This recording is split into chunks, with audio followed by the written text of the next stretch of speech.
श्री गणेशाय नमः. श्री सरस्वतये नमः. श्री गुरुभ्यो नमः. श्री कुलदेवतायै नमः. श्री सीतारामचंद्राभ्यां नमः. श्री सद्गुरु साईनाथाय नमः. हा साई लहानाहून अत्यंत लहान व मोठाहून अत्यंत मोठा आहे. ब्रह्मदेवापासून ते लहानशा झुडपापर्यंत सर्व जातीच्या वस्तू तोच आहे. अशा सद्वस्तूला रंग, रूप व काही आकार देऊन डोळ्यांनी पाहण्याची अंतःकरणात इच्छा उत्पन्न झाली.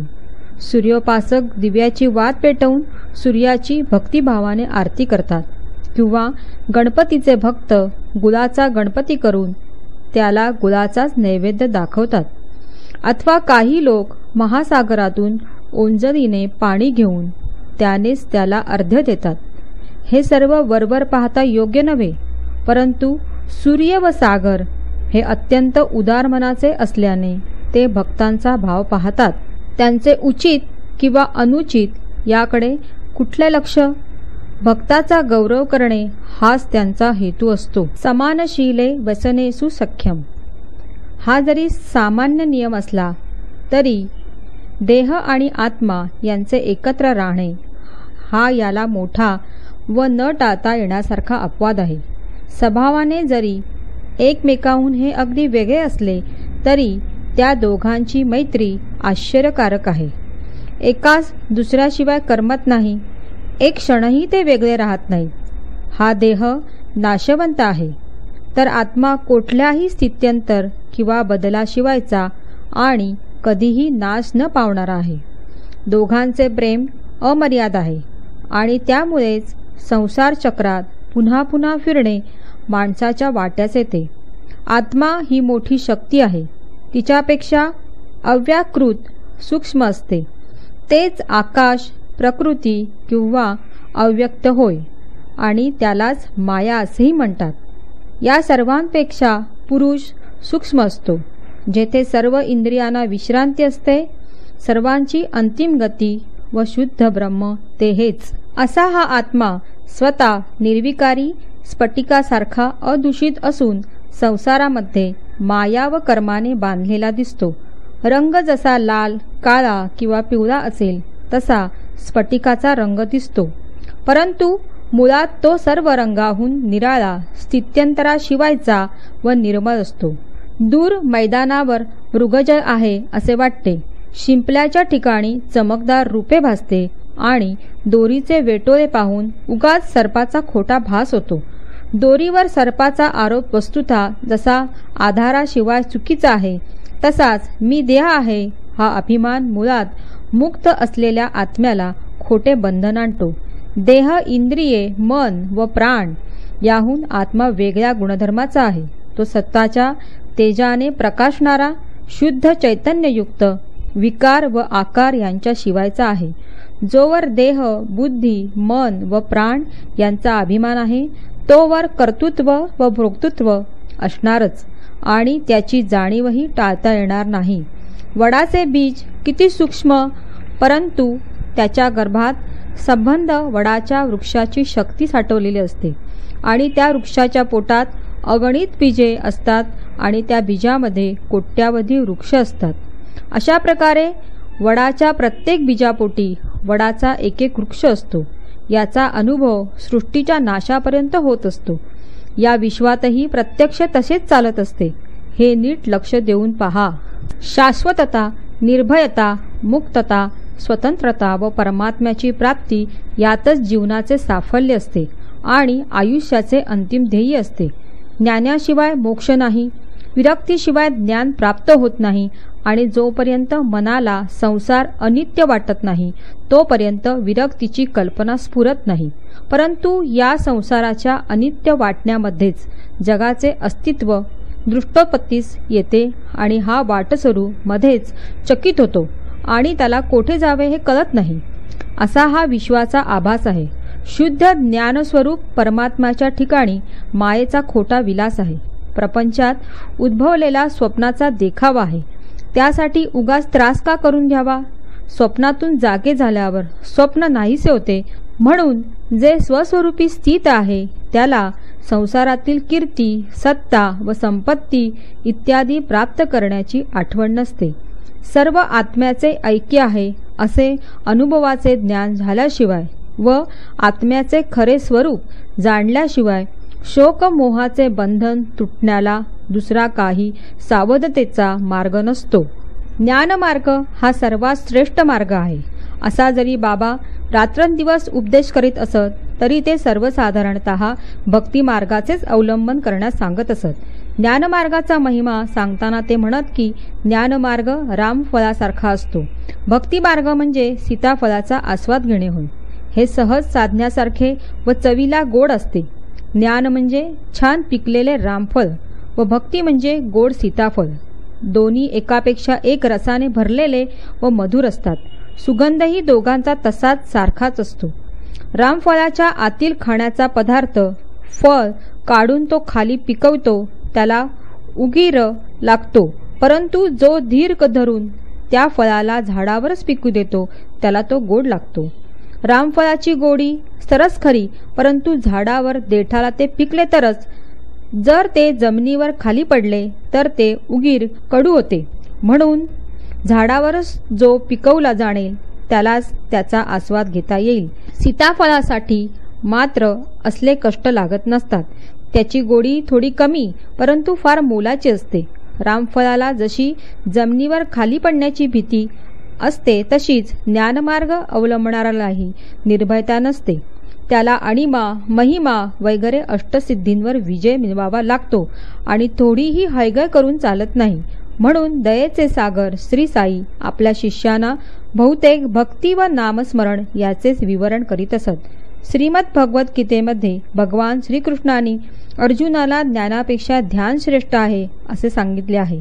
श्री साईबाबा देखील भक्तांचे संसार बंधन तुटायला हेच साधन सांगत असत. असो, याविषयीची कथा मागील अध्यायात वर्णन करता करता राहिली, ती मी आता सांगतो. श्रोत्यांनी ऐकावे. एका वयाने वृद्ध व शक्तीने क्षीण अशा म्हातारीने संकट उभे केले होते. तिने साईबाबांपासून मंत्र मागण्यासाठी अन्न व पाणी वर्ज करण्याचे व्रत आरंभिले होते.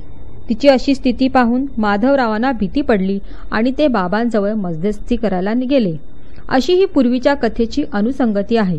साईच्या मनातले विचार दर्शवणारी ही साई सच्चररूपी ज्योती उजळली आहे. तिचा उजेड मार्गदर्शक होऊन साध्या भोळ्या जनांना योग्य मार्ग सापडो. बाबांच्या आज्ञेवरून माधवरावांनी माझ्याबरोबर ज्या सुंदर कथेला सुरुवात केली तीच आपण पुढे चालूया. माधवराव म्हणाले. म्हातारीचा निश्चय पाहून बाबांनी तिच्यावर अनुग्रह केला. तिच्या मनाचा कल फिरवला आणि कथेत नवलच झाले. बाबांनी तिला प्रेमाने हाक मारून म्हटले, आई, तू का धरणे घेतलेस? मरण का तुला आठवले? कोणी प्रौढबाई असली की बाबा तिला आई म्हणून हाक मारीत आणि पुरुषांना काका, बापू किंवा भाई म्हणून हाक मारीत असत. किती गोड नवल या हाकेचे. जसे बाबांचे हृदय प्रेमळ असे तसे त्यांचे बोलणेही कानाला मधुर असे. श्री साई दिनांचे दयाळू व रंजल्या गांजल्यांचे कनवाळू होते. असो, बाबांनी तिला हाक मारली, आपल्यासमोर बसविले आणि प्रेमपूर्वक आपल्या गुरुत्वाची गुप्त किल्ली तिच्या हातात दिली. संसारातील दुःखांची तीव्रता कमी करण्यासाठी, भक्त चकोरांची तहान भागवण्यासाठी ज्ञानमय मेघरूपी बाबांनी स्वानंदरूपी जलाचा जो वर्षाव केला तो ऐका. ते म्हणाले, आई, जीवाचे हाल का ग करतेस? मी केवळ तुकडे मागणारा फकीर आहे. माझ्याकडे प्रेमाने पहा. खरेच मी लेक आणि तू आई आहेस. आता माझ्याकडे लक्ष दे. तुला एक नवलाची गोष्ट सांगतो जी तुला खूप सुख देईल. पहा, माझा गुरु मोठा अवलिया व कृपेचा सागर होता. त्याची सेवा करून करून मी दमलो, परंतु तो मला कानमंत्र देत नव्हता. माझ्या मनातील प्रबळ इच्छा होती की त्याची कास सोडू नये आणि खूप प्रयत्न करून त्याच्या मुखानेच मंत्र घ्यावा. सुरुवातीला त्याने मला लुबाडले, माझ्याकडून 2 पैसे मागितले. मी ते लगेच देऊन टाकले आणि मंत्राच्या शब्दासाठी खूप विनंती केली. माझा गुरु पूर्ण काम होता. त्याला 2 पैशाचे काय काम? शिष्याकडून पैसे मागतो, त्याला निष्काम कसे म्हणावे? परंतु अशी शंका मनात येऊ देऊ नका. त्याला व्यावहारिक पैशाची इच्छा स्वप्नातही नव्हती. पैशाशी त्याला काय कर्तव्य?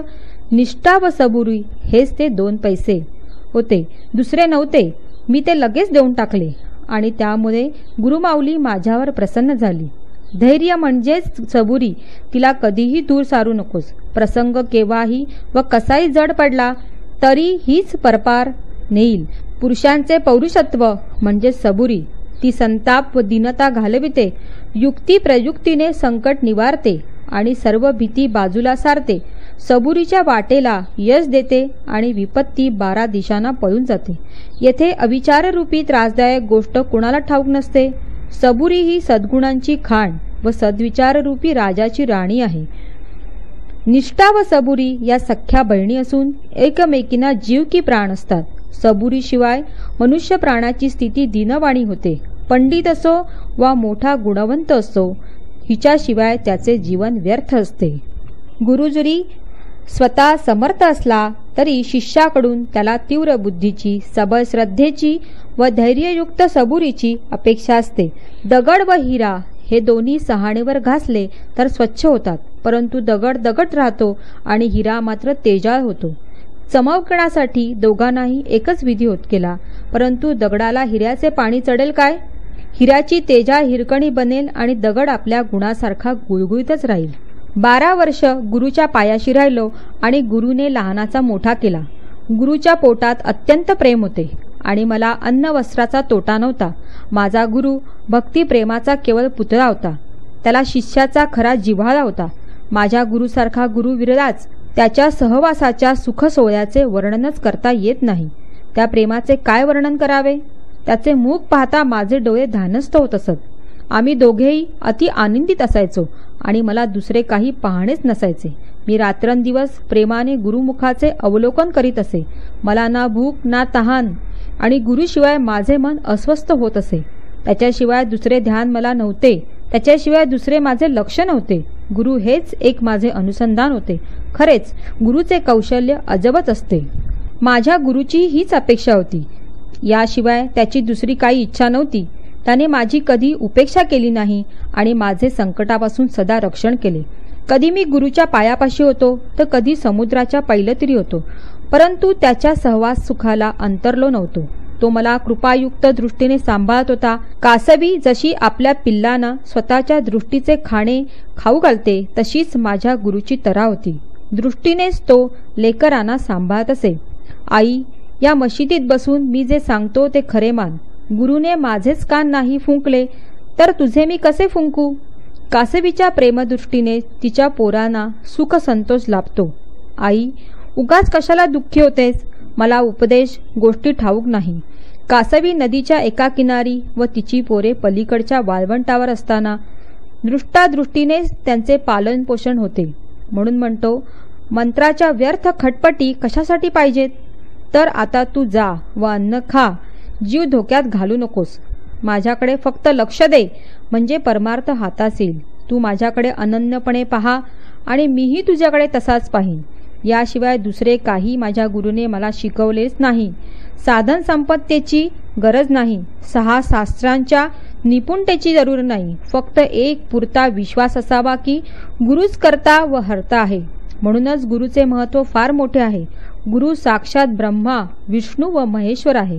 असे जो कोणी गुरुची ही स्थिती जाणतो तो त्रैलोक्यात धन्य होय.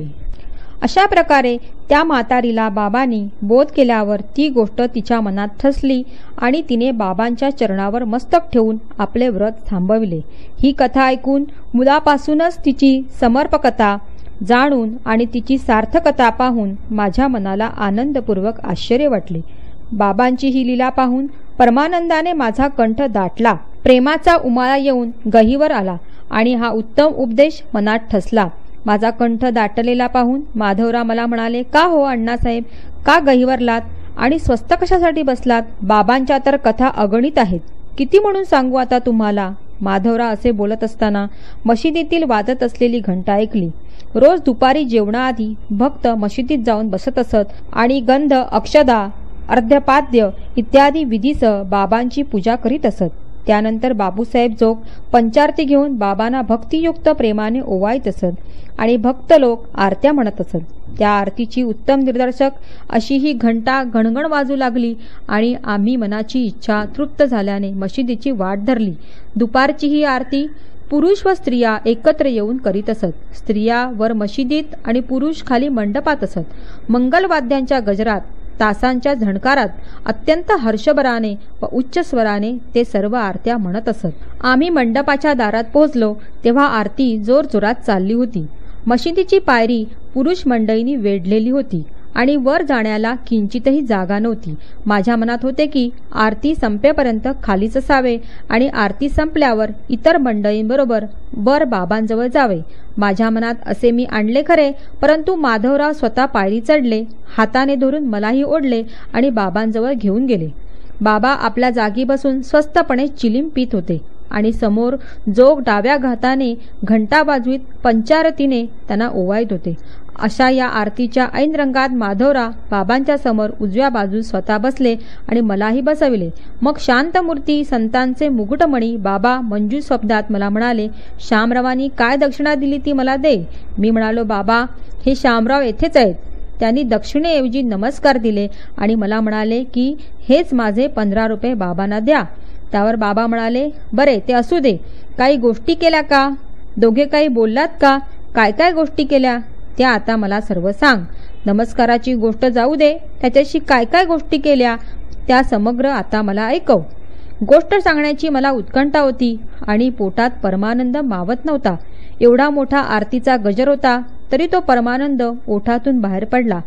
तक्क्याला टेकून बसलेले बाबा देखील गोष्ट ऐकायला पुढे झाले आणि मी देखील पुढे तोंड करून ते सांगायला सुरुवात केली. बाबा, तेथे ज्या ज्या गोष्टी झाल्या त्या सर्वच मनाला गोड वाटल्या. त्यातील त्या म्हातारीची कथा ऐकून फार नवल वाटले बाबा. शामरावांनी ती कथा सांगितल्यावर आपली कळकळ मला दिसून आली आणि त्या कथेच्या रूपाने माझ्यावर अनुग्रहच केला असे निश्चित वाटते. त्यावर बाबा मोठ्या उत्सुकतेने म्हणाले, सांग ती मला सगळी कथा पाहू. असे ते नवल आणि कसा तो अनुग्रह. गोष्ट मी ताजीच ऐकलेली होती, शिवाय मनात फारच ठसलेली होती. ती मी न अडखळता बाबांना कथन केली आणि ती ऐकून बाबांची मनोवृत्ती प्रसन्न दिसली. अशा प्रकारे सगळी हकीकत मी सांगितली आणि बाबांनीही ती लक्ष देऊन ऐकली. लगेच ते मला म्हणाले, हे फार मोलाचे मानून नीट लक्षात ठेवावे. नंतर अति उल्हासाने पुन्हा त्यांनी प्रश्न केला, ती ऐकलेली गोष्ट किती गोड होती, ती तुझ्या मनात ठसली का? सार्थकता खरीच मानली का? मी म्हणालो, बाबा ती कथा ऐकल्यावर मला शांत वाटले. माझ्या मनाची पीडा दूर झाली आणि मला निश्चित मार्ग कळला. त्यावर बाबा म्हणाले, आमची युक्तीच आगळी आहे. ही एकच गोष्ट मनात धरावी, फार उपकार होईल.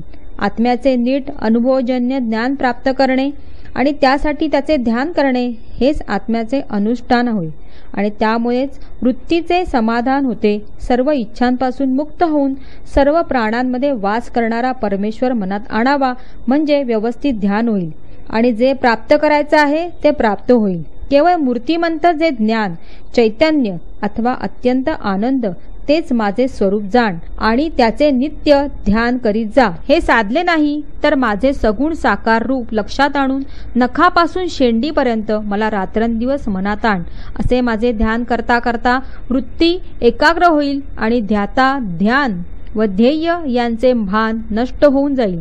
अशा प्रकारे हा तिघांचा समुदाय नाहीसा झाला म्हणजे ध्यान करणाऱ्याला अत्यंत चैतन्यता प्राप्त होईल. हेच ध्यान करण्याचे अंतिम उद्दिष्ट आहे. त्यामुळेच ब्रह्माशी ऐक्य तुला प्राप्त होईल. कासवी नदीच्या अलीकडच्या काठावर असते तर तिची पिल्ले पलीकडच्या काठावर असतात. त्यांना दूध किंवा आईची ऊब मिळत नाही, परंतु फक्त आईची दृष्टीच त्या बालकाचे पोषण करीत असते. पिल्लांनी सदा आईचे ध्यान करायचे असते, दुसरे काही करायचे नसते. त्यांना दूध नको आणि चारा किंवा अन्नही नको. आईकडे पाहणे हेच त्यांचे पोषण असते. हे जे कासवीचे पिल्लाकडे परत पाहणे म्हणजे प्रत्यक्ष अमृताची वृष्टीच होय. त्यामुळे पिल्लांना जसा स्वानंदरूपी पोषणाचा लाभ होतो तसाच गुरु शिष्यानाही एकरूप बनण्याचा लाभ होतो. याप्रमाणे साईबाबांच्या तोंडचे शब्द निघाले आणि आरतीचा गजरही थांबला. सर्वांनी श्री सच्चिदानंद सद्गुरू साईनाथ महाराज की जय असा पुकार केला. निरांजन दाखवण्याचा विधी संपला आणि आरतीसुद्धा तपशीलवार आटोपली. मग बापूसाहेब जोग खडीसाखर अर्पण करू लागले. म्हणून बाबांनी आपल्या हाताचा पंजा पुढे केला. त्यात नेहमीप्रमाणे जोगाने ओंजळभर खडीसाखर नमस्कारपूर्वक अत्यंत प्रेमाने घातली व बाबांनी ती संबंध खडीसाखर माझ्या हातात रिकामी केली आणि म्हणाले, मी सांगितलेली ही गोष्ट लक्षात ठेवली तर या साखरेसारखी स्थिती होईल. त्यावर मी बाबांना अभिवंदन करून हेच कृपेचे दान मागितले. हेच आशीर्वादाचे शब्द मला पुरे आहेत, मला सांभाळून घ्या. त्यावर बाबा म्हणाले, ही कथा ऐकावी, तिचे मनन करावे आणि त्याचे पुन्हा पुन्हा चिंतन करावे, म्हणजे ही चांगली लक्षात राहील, सारखी आठवेल आणि अत्यंत आनंदाची प्राप्ती होईल. अशा प्रकारे जे काही तू कानाने ऐकलेस ते जर तू मनात धरशील तर स्वतःच्या कल्याणाची खाणच तुझ्यासाठी उघडेल आणि तुझी सर्व पापे धुवून निघतील. सोसाट्याचा वारा चालला म्हणजे समुद्रावर लाटा उसळतात आणि असंख्य बुडबुड्यांसह फेसांचा साठा किनाऱ्यावर येऊन आदळतो. लाटा, बुडबुडे, फेस, भोवरे हे सर्व एकाच पाण्याचे विविध प्रकार असतात.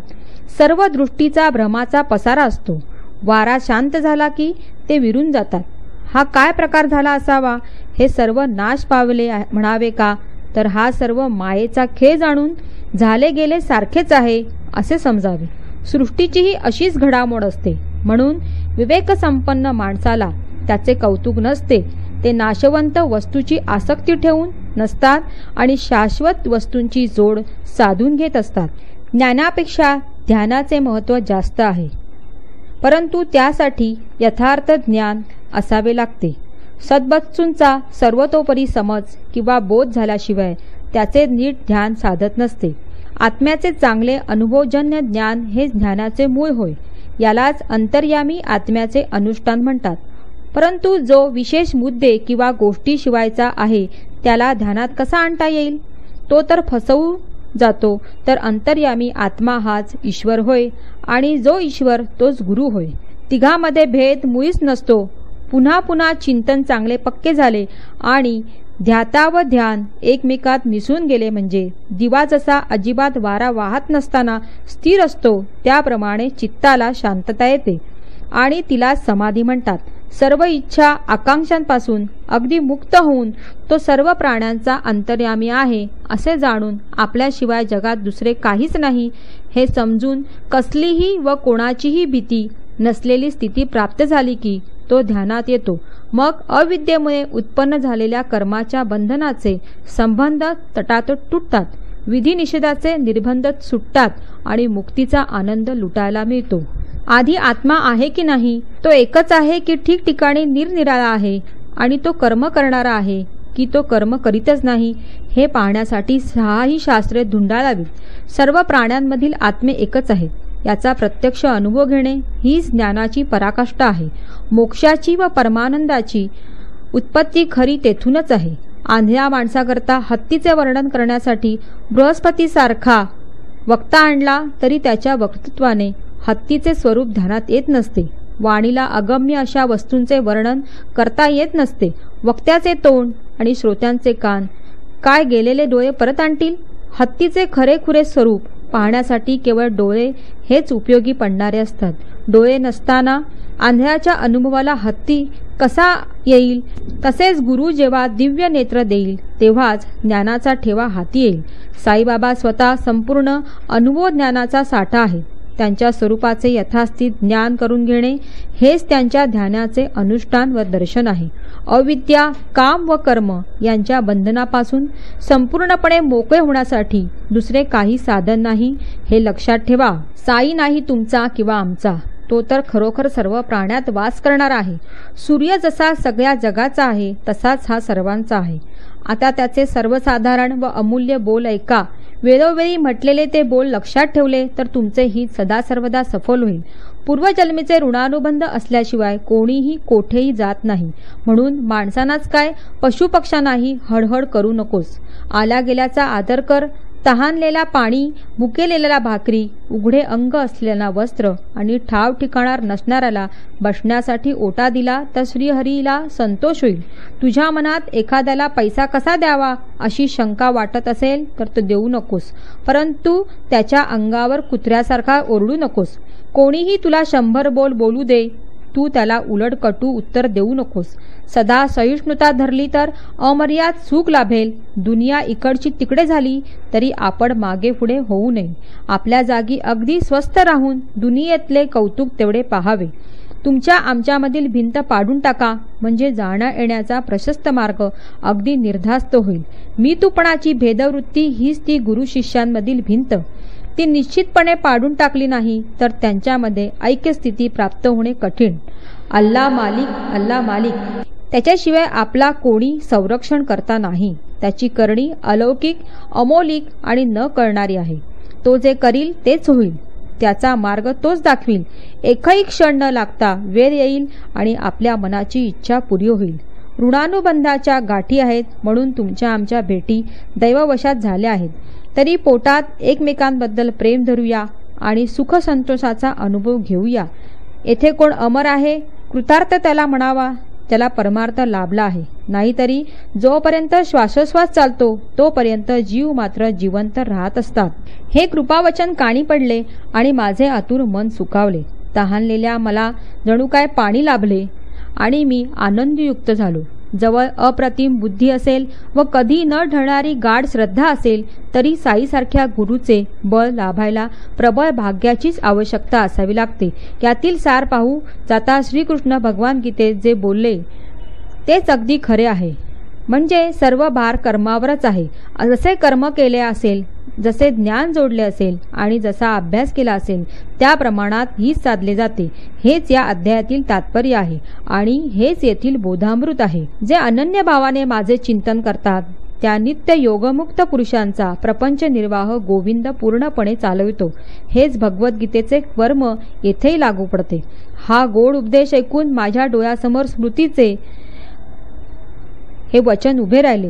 तुम्ही जोर काढू लागा, दुधाची काळजी सर्वस्वी टाकून द्या. तुमच्या पाठीमागे दुधाची वाटी घेऊन मी उभाच आहे. परंतु म्हणाल की जोर मी काढावे आणि दुधाचे प्याले तुम्ही यथेच्छ प्यावे, तर असले मला ठाऊक नाही. माणसाचे कार्य करण्यासाठी तत्पर असावे. बाबांची शपथपूर्वक सांगितलेली वाणी प्रमाण मानून जे कोणी वर्तन करतील त्यांना येथे पृथ्वीवरच्या व स्वर्गातील सुखांची खाणच सापडली आहे असे जाणावे. आता श्रोत्यांना आणखी मी विनंती करतो की एक क्षण चित्त सुस्थिर करा आणि माझ्या अनुभवाची, निश्चयाला पोषक देण्याच्या साईबाबांच्या स्वभावाबद्दलची एक कथा ऐका. एखादे चांगले काम करण्याचा नेम धरला तर साई महाराज कसे उत्तेजन देतात आणि ओठ हलविल्याशिवाय कसा अनुग्रह करतात ते ऐका. भक्ताने बाबांना अनन्यपणे शरण जावे, म्हणजे मग त्याला भक्तीचे कौतुक पाहायला मिळेल आणि बाबांच्या लीलेचे नित्य नवे आश्चर्य अनुभवायला मिळेल. असो, प्रातःकाळच्या प्रहरी झोपेतून जाग आल्यावर जर चांगल्या विचारांची लहर उठली तर तीच निश्चयाने वाढवावी. पुढे त्याच विचारांची आणखी जोपासना झाली तर अत्यंत संतोष होईल, बुद्धीचा विकास होईल आणि मनाला प्रसन्नता लाभेल. असे एका संतांचे वचन आहे. मला वाटले की त्या वचनाची प्रचिती घ्यावी. त्याप्रमाणे जेव्हा मी अनुभव घेतला तेव्हा माझ्या मनाला शांती वाटली आणि अंतःकरणाला आश्चर्य वाटले. शिर्डीसारखे पवित्र स्थान व गुरुवारसारखा मंगल दिवस होता. मनाला वाटले रामनामाचा अखंड जप करावा. बुधवारी रात्री बिछाण्यावर शरीर निद्रावश होईपर्यंत माझे मन मी श्री रामप्रभूंच्या चिंतनात गर्क करून हृदयात तसे कायम ठेवले. प्रातःकाळी जाग आल्याबरोबर मनाला रामनाम आठवले आणि अशी वृत्ती उठलेली पाहून जिभेची सार्थकता झाल्यासारखे वाटले. मग निश्चयाने मन स्थिर केले. शौच व मुखमार्जन आटपून मिळतील ती फुले गोळा करून साईबाबांच्या पहाटेच्या दर्शनाला निघालो. दीक्षितांचे घर सोडले आणि बुट्टींच्या वाड्याबाहेर पडलो. तो औरंगाबादकर यांना मधुर सुंदर गीत गाताना ऐकले. त्या गीतांची प्रसंगानुरूपता ओवी रूपाने सांगितली तर मूळची स्वाभाविक गोडी जाईल आणि श्रोत्यांचा विरस होईल. म्हणून ते गीतच मुळासकट शब्दशः मी गाऊन दाखवितो, म्हणजे श्रोतेजन आनंदित होतील आणि त्यांना मूळ गीतातील शुद्ध उपदेश जाणवेल. पद. गुरु कृपांजन पायो मेरे भाई, राम बिना कछु मानत नाही. अंदर रामा बाहर रामा, जहा देखे वहा पूर्ण कामा. जागत रामा सोवत रामा, सपने में देखत सीता रामा. एका जनार्दनी अनुभवनी का, जहा देखे वहा राम सरीखा. आधीच मनाचे निश्चित केले होते की रामनामी चित्ताला नेम लावावा आणि त्या निश्चयाला सुरुवात होत नाही. तोच या गीताने जणू काय त्याला दृढताच दिली. त्यामुळे मनाला जाणीव झाली की माझ्या निश्चयरूपी अंकुराला दयासागर साई समर्थ या गीतरूपी पाण्याचा शिडकाव करीत आहेत का. हातात तंबोरी घेऊन साईबाबांच्या समोर अंगणात उच्च स्वराने औरंगाबादकरांनी म्हटलेली ही ओळ मी ऐकली. औरंगाबादकर बाबांचे भक्त व माझ्यासारखेच बाबांच्या पायी अनुरक्त होते. अनेक गीते तोंडपाठ असताना हेच गीत त्यावेळी त्यांना गाण्याची स्फूर्ती का बरे व्हावी? माझ्या मनातले विचार कोणालाच ठाऊक नव्हते. मग हेच गीत का गायले जावे? बाबा जसे सूत्र हलवतात तसेच मनात स्फुरण होते. आम्ही सर्व केवळ कळसूत्री बावल्या आहोत व साई माऊली सूत्रधार आहेत. त्यांनी स्वतः न बोलता चांगली उपासना माझ्या हाती दिली. माझ्या मनातील इच्छा जणू काय बाबांच्या अंतःकरणात प्रतिबिंबित झाली आणि वर वर्णन केल्याप्रमाणे त्यांनी त्याची प्रचिती मला ठामपणे दाखविली. या नामाचे केवढे महत्त्व संतांनी व आचार्यांनी वर्णिले आहे. मी पामर त्यांचे आणखी काय वर्णन करू? या नामामुळे स्वरूप प्राप्ती होते. राम ही 2 अक्षरे तो कोळी उलटे म्हणाला आणि वाट पाड्या असून त्याचा उद्धार झाला. वाल्या नावाचा कोळी असून त्याचा वाल्मिक ऋषी झाला आणि बोललेले शब्द खरे होण्याची सिद्धी प्राप्त झाली. मरा मरा उलटे म्हणता म्हणता जिभेवर राम उमटला आणि राम जन्माला येण्याच्या आधीच त्याचे चरित्र लिहिता झाला. रामनामाने पतित पावन होतात. रामनामाने मोठा लाभ होतो. रामनामाने अनन्य भजन घडते आणि रामनामाने माणसाला ब्रह्मप्राप्ती होते. रामनामाच्या आवर्तनाने जन्ममरणाचे धरणे उठते. एका रामनामाच्या स्मरणाने अगणित लाभ होतात. जेथे रामनामाचे गर्जन असते तेथे विष्णूंचे सुदर्शन चक्र फिरत असते आणि कोट्यवधी विघ्नांचा नाश करीत असते. दिनांचे रक्षण करणारे हे रामनाम आहे. साईबाबांना उपदेश करण्याकरता योग्य जागेची किंवा वेळेची जरुरी नसते. ते उठता बसता किंवा चालतानाही सहजपणे निश्चितपणे सर्व उपदेश करीत असत. याविषयीची एक गोड कथा श्रोत्यांनी आदरपूर्वक श्रवण करावी, म्हणजे साईबाबांच्या दयाळूपणाचा व सर्वत्र विद्यमानत्वाचा अनुभव येईल. एकदा एक श्रेष्ठ भक्त कोणा एकाची गोष्ट बोलत असताना स्वतः वाईट विचारांकडे ओढले गेले आणि निंदा करण्यात अगदी गळून गेले. चांगले गुण राहिले एकीकडे आणि निंदा तोंडातून दोन्ही बाजूनी जोरात वाहू लागली. मूळ गोष्टीचा चुथडा झाला आणि निंदेला ऊत आला. काही कारणाने कोणाचे आचरण निंद किंवा ठपका ठेवण्यासारखे असले तर त्याची कीव आणून त्याला आपल्यासमोर प्रबोधन करावे. निंदा कधी करू नये हे तर प्रत्येकजण स्वतः जाणतो, परंतु ही निंदा करण्याची वृत्ती दाबता दाबली जात नाही आणि पोटात मावत नाही. तेथून मग घशात येते, हळूहळू ओठावर येऊन सुखासमाधानाने बाहेर वाहते. खरेच निंदकासारखा त्रिभुवनात कोणी उपकार करणारा नाही. ज्याची तो निंदा करतो त्याचे तो नाना तऱ्हेने कल्याण करतो. कोणी रिठ्याने मळ काढतात, कोणी साबणादी साधनांनी व कोणी स्वच्छ पाण्याने मळ काढतात, तर निंदक जिभेने मळ काढतात. दुसऱ्यांवर करण्यासाठी स्वतःची मानसिक अधोगती जे सहन करतात त्याची उपकार करण्याची कृती मान होय. निंदक खरोखरीच अतिवंदनीय आहेत. ज्याची ते निंदा करतात त्यांना ते पावलोपावली सावध करतात. निंदेच्या निमित्ताने त्याचे दोष त्यांना जाणवितात आणि भविष्यातील अनेक प्रकारचे अनर्थ टाळवितात. त्यांच्या उपकारांची मी किती बरे स्तुती करू. ज्याच्या महानतेचे साधू संतांनी अनेक तऱ्हांनी वर्णन केले आहे त्या निंदक जनांना माझा साष्टांग नमस्कार असो. त्या भक्ताच्या तोंडाला निंदा करण्याचा ऊत आलेला पाहून ती ऐकणाऱ्यांना किदस आली आणि ती सर्व मंडळी बाबांच्या दर्शनासाठी मशिदीकडे निघाली आणि निंदक भक्त शौचासाठी नाल्याकडे निघाले. साईबाबा पूर्ण अंतर्ज्ञानी होते. भक्तांना वेळीच ते शिकवण देत असत. पुढे त्यांनी कसा प्रकार घडवून आणला तो ऐका. मंडईसह बाबा लेंडी बागेकडे निघाले असताना बाबांनी त्या निंदक भक्तांबद्दल चौकशी केली. त्यावर मंडई म्हणाली की ते नाल्यावर शौचाला गेले आहेत. नंतर आपला कार्यक्रम आटोपल्यावर बाबांची स्वारी लेंडीवरून परत फिरली. नाल्यावरून ते निंदक भक्तही घरी जाण्यासाठी परत फिरले. वाटेत त्यांची व बाबांची भेट झाली आणि जी हकीकत घडली ती काळजीपूर्वक ऐका अशी मी श्रोत्यांना हात जोडून विनंती करतो. तेथेच एका कुंपणाशेजारी गावातील एक डुकरी जनलोकांची मलोत्सर्ग गोड पक्वांनाप्रमाणे प्रेमाने व आवडीने मनोसोक्त चाखत असलेली आपल्या हाताने दाखवून त्या भक्ताला बाबा म्हणाले, पहा त्या डुकरीच्या जिभेला काय गोडी वाटते आहे. जनलोकाचा मलोत्सर्ग कुस्करत आहे आणि आपल्या आप्तजनांवर राग दाखवण्याची आपली हौस यथेष्ट फेडून घेत आहे. मोठ्या पुण्याईने प्राप्त झालेला हा मानवाचा जन्म, जो अशा रीतीने फुकट घालवून स्वतःचा घात करून घेणाऱ्याला ही शिर्डी कोणते सुख देऊ शकेल?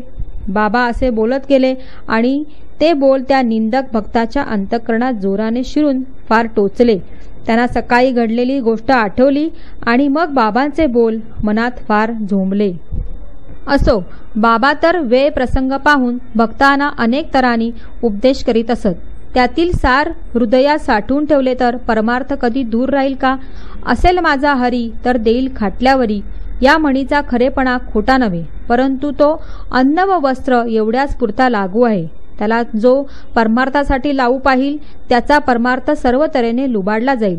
जैसे जो करील तैसे तो भरील. हे बाबांचे बोल अत्यंत मोलाचे आहेत. आणखी सुद्धा बाबांचे बोल ऐकले तर आत्मानंदाला डोलायला लावतील आणि भावभक्तीची ओल असली तर तिची मुळे खूप खोल जातील. मी पाण्यात, जमिनीत किंवा लाकडात, कोणत्याही जागी, लोकवस्तीत किंवा रानावनात, आपल्या देशात किंवा परदेशात, तसेच दैदिप्यमान आकाशातही भरलेला आहे. मी एकदेशी नव्हे, 3.5 हातांच्या मर्यादित जागेत माझे अस्तित्व जे मानतात त्यांची चुकीची समजूत दूर करण्यासाठी मी देह धारण केला आहे.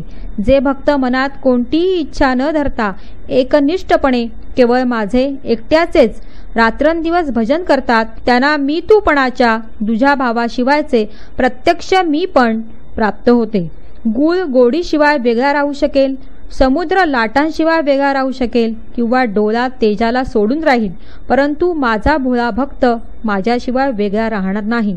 ज्याच्या मनात जन्ममरणांचे फेरे निश्चितपणे चुकवायचे असतील त्याने प्रयत्नपूर्वक शास्त्रांनी सांगितल्याप्रमाणे सदाचाराने राहून कोणत्याही कारणाने मनोविकार शुद्ध होऊ न देता सदा सर्वदा शांत असावे.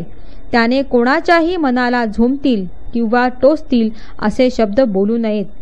कोणाच्याही नाजूक भावना दुखू नयेत किंवा उणेपणा उघड करू नये आणि सदा चांगल्या व पापरहित कर्मात मग्न असावे आणि आपल्या कर्तव्य कर्माकडे लक्ष ठेवून असावे. माझ्या ठिकाणी मन व बुद्धी लावून समर्थ अशा माझे सतत स्मरण करावे. अशा त्याला देहाचे कधीही काही हो याची पर्वा नसते आणि कसलीही भीती तर खात्रीने नसते. जो माझ्याकडे अनन्यपणे पाहतो, जो पापांपासून मुक्त करणाऱ्या माझ्या कथांचे श्रद्धेने वर्णन करतो व ऐकतो, जो माझ्याशिवाय दुसऱ्या कोणाबद्दलही भक्तिभाव धरीत नाही, त्याचे चित्त परमात्मा स्वरूपच होईल. माझे नाव घ्या, मला शरण या, हे तर सगळ्यांना बाबा सांगत गेले, पण त्याबरोबरच आपण कोण ते जाणण्याकरता त्यांना आपल्या कथांचे श्रवण व मनन करण्याचा उपदेश केला. अशा प्रकारे कोणा एकाला भगवंताचे नामस्मरण, तर दुसऱ्याला भगवंताच्या लीलेचे श्रवण, तर तिसऱ्याला भगवंताची पूजा अर्चा बाबा सांगत असत. वेगवेगळे नेम वेगवेगळ्या अधिकारी व्यक्तींना सांगितले जात. कोणा एकाला अध्यात्म रामायण, तर कोणाला ज्ञानेश्वरीचे पुनश्चरण, कोणाला हरिवर्धाचे पारायण, तर कोणाला गुरुचरित्राचे वाचन सांगत असत. कोणाला आपल्या पायाजवळ बसवित असत, कोणाला खंडोबाच्या देवळात उगीमुगी बसण्यास सांगत, तर कोणाच्या गळ्यात विष्णू सहस्त्र नामावली कळकळीने बांधित. कोणाला रामविजय वाचनाचा उपदेश करीत, तर कोणाला ध्यानधारणेचे व नामस्मरणाचे महत्त्व सांगत. कोणाला छांदोग्य उपनिषद व गीता रहस्य यांची स्वाभाविक गोडी श्रद्धापूर्वक अनुभवायला सांगत असत. अशा तऱ्हेने कोणाला काही दीक्षा देण्याच्या प्रकारांना सीमाच नव्हती. कोणाला प्रत्यक्ष तर कोणाला स्वप्नात सूचक उपदेश करण्याची त्यांची नवलाई तर अपूर्व होती. एकूण एक जातीचे भक्त धावून बाबांच्या दर्शनाला येत असत. एखाद्याची दारूवर फार प्रीती असली तर त्याच्या स्वप्नात बाबा जात, छातीवर बसत, हातापायांनी ती दाबून ठेवीत आणि दारूला कधीही स्पर्श करणार नाही असे कान धरून म्हणायला लावीत आणि तशी शपथ घेतल्यावरच त्याला सोडून जात असत. लग्नघरात ज्योतिषी जसे भिंतीवर हरी व हर यांची चित्रे काढतात, तसे ते गुरुर ब्रह्मा गुरुर विष्णू सारखे मंत्र एखाद्या भक्ताच्या स्वप्नात जाऊन लिहित असत. कोणी चोरून योगासने लावून हठयोगाच्या साधनांचे प्रयोग करू लागलेले बाबांना अंतर्ज्ञानाने कळले तर त्याला ते अचूक टोमणा मारित असत. त्याला एखाद्या अनोळखी माणसाबरोबर निरोप पाठवून देत की भाकर खाऊन स्वस्थ बसता येत नाही का, सबुरी धरून राहावे की, कुणाला प्रत्यक्ष भेटून निक्षून सांगत की आमची जात कडवी आहे, 1-2 वेळा समजून सांगून पाहू, मग शेवटचा इलाज फार कडक उपयोगात आणू. आमच्या शब्दांची जो पर्वा करणार नाही त्या पोटच्या पोराला सुद्धा 2 तुकड्यात चिरून फेकून देऊ. साईबाबा विद्या, बुद्धी व पराक्रम इत्यादी गुणांनी श्रेष्ठ व उदार अंतःकरणाचे महात्मा होते. त्यांच्या अद्भुत कृत्याचे मी पामर कसे वर्णन करू शकणार. ते कोणाला ज्ञान व विरक्तीची प्राप्ती करून देत असत, तर कोणाला चांगली मनोवृत्ती व भक्ती मिळवून देत असत, तर कोणाला संसारातील व्यवहारातील निर्दोष व स्तुत वर्तनाची शिस्तही लावून देत असत. त्याबद्दल उदाहरण म्हणून एक चुटका मी श्रोतूजनांना कथन करतो. एकदा भर दुपारी बाबांच्या मनात काय आले कोणास ठाऊक. त्यांची स्वारी राधाकृष्णांच्या घराशेजारी अचानक आली. बरोबर काही लोक होते. बाबा म्हणाले, आणा रे शिडी. लगेच एकाने तात्काळ जाऊन शिडी आणून ठेवली. बाबांनी ती जवळच्या घराला लावली आणि स्वतः छपरावर चढले. त्यांच्या मनात काय बेत होता हे कोणालाच कळेना. त्यावेळी ती शिडी वामन गोंदकरांच्या घराला लावली होती. त्यावरून श्री साई स्वतः झरझर छपरावर चढले. तेथून शेजारीच घराला लागून असलेल्या राधाकृष्णाच्या घराचे छप्पर होते, तेही बाबा पटकन ओलांडून गेले. काय हा चमत्कार कोणालाच कळेना.